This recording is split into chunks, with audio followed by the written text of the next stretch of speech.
Hi, my name is Kim. I had made a video about depersonalization and derealization.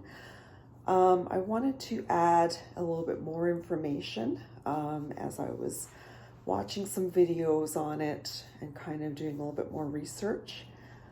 So I wanted to mention more of the symptoms that people with depersonalization and derealization they have.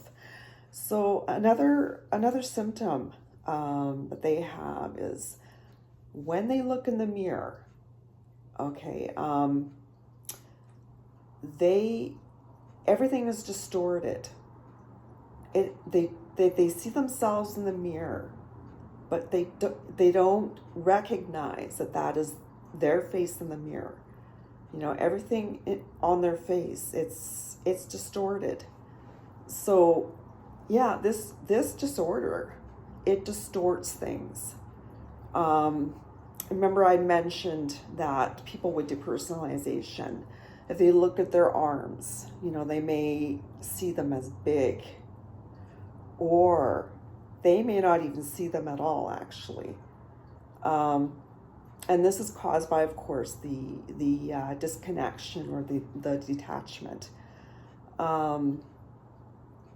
Also, people with depersonalization and derealization is, you know, people in their family, their friends, just people they know. They view them as strangers. They view them as they have no connection to them. You know, they're just a bunch of strangers. And yeah, their emotions, like they're detached from their emotions.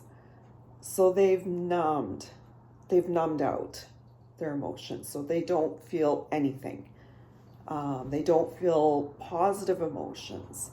They don't feel negative emotions. So they don't feel anything. You know, it's life for them is dull. You know, it's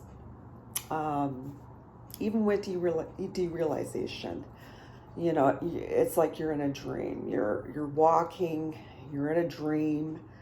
One person on the video put it, he felt like he was walking in a haze. Everything was hazy, but like a dreamlike state.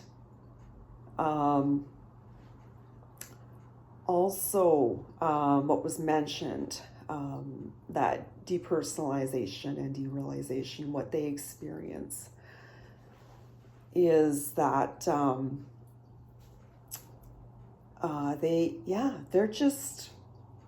they're not connected to their environment. In the video I watched, the man said, and I've mentioned this in the first video about those two disorders.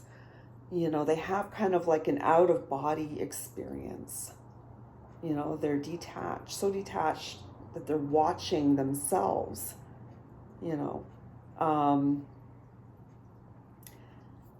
and also a person with depersonalization and derealization, their memory is very foggy, or they hardly have any memory. They can't recall past experiences. They can't even recall,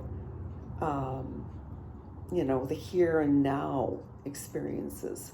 They don't remember it. The depersonalization and derealization affects your memory. You can't remember things because you are, you know, it affects your brain. You know, that those disorders affect your brain and its ability to retain information or experiences, because they're so numb to it. You know, they're not thinking about experiences or things that are happening now in their environment. They're, it's their brain cannot comprehend it, doesn't retain it. And people with these disorders, they just feel like, everything is unreal. They view themselves as not real. They're just like, it's like walking around walking around just wandering with no direction and just walking aimlessly. And that's more symptoms. There is no life to, everything is dull, everything is lifeless. That's how they see it. There's no spark, there's no enjoyment of life. And the guy that I was watching in the video, what he said is that he was in his head a lot. He was in his head a lot, and he was detached from his body. And the way, a person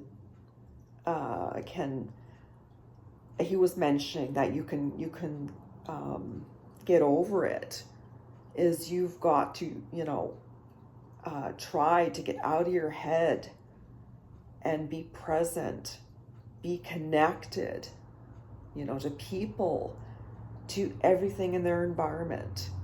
But people with these disorders, they can overcome it. And like I had said, cognitive behavioral therapy is a good solution to that problem.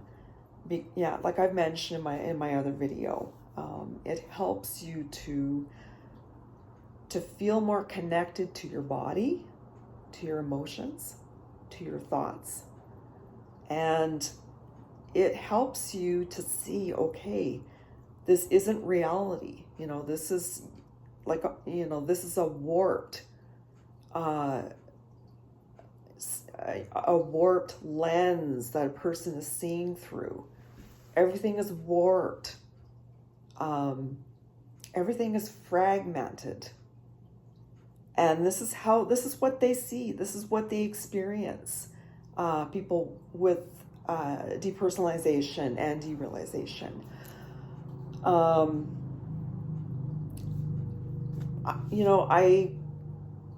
I'm a firm believer that, for a person who's detached, and this detachment and feeling like you're in a dream or something like that, like these are coping mechanisms. Your mind is protecting you from the trauma. So it disconnects. That's another thing he mentioned.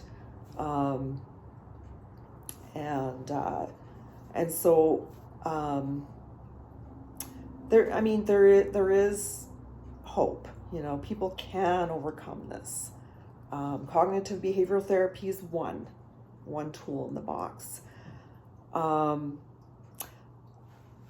I think if a person goes for a walk in nature has, it has some healing elements. For people that are, they're in their head, and they're thinking, or they're just not present. They're in their head. But walking in nature or hiking, I would think, would help a person with depersonalization and derealization. If they walk in nature,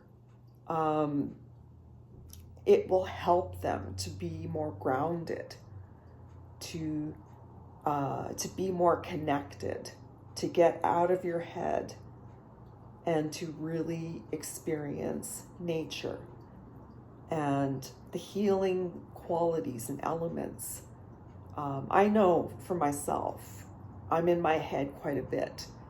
But I don't have those two disorders. But I know that when I go for a walk in nature, gets me out of my head. I'm more present, more aware. And so with people that have these two disorders, a walk in nature, touching a tree, touching something in nature, in your surroundings, that can help you feel grounded and to get out of the dreamlike state, and to come down to reality and to feel more connected to yourself and to be out of your head, and to be more present. Okay, so I just wanted to mention a little bit more information. All right, I hope this information is useful. If you have that disorder, those two disorders, I hope that maybe this information will help you. All right, I hope you have a good afternoon, and I'm going to say goodbye.